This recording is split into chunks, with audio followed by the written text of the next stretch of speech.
თუ ერთი ცარიელი ლოგინი მაინც გაქვს სახში შენ დამნაშავე ხარ მაპატიოს რა ყველა დამნაშავე ხარ რომ გარეთ რომ ვიღაცას ზინავს ქუჩაში თუ შენ ერთი ცარიელი ლოგინი მაინც აქვს ორი გაქვს მაშინ ორი ადამიანი უნდა შეიფარო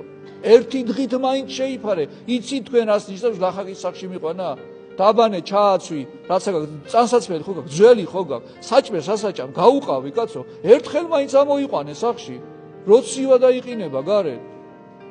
ხო შეიძლება ან წაიყვანე საპარიკმაკეროში კარგად მოაწესრიგე ყველაფერი გაუკეთე ჩააცვი გაუში განა რა გვიჭირს ასეთი ჩვენ რომ ახლა ერთი ხელი ტანსაცმელი ვერ გავიმეტოთ ან სითბო ვერ გავიმატოთ იმისთვის არა ის სხვა არის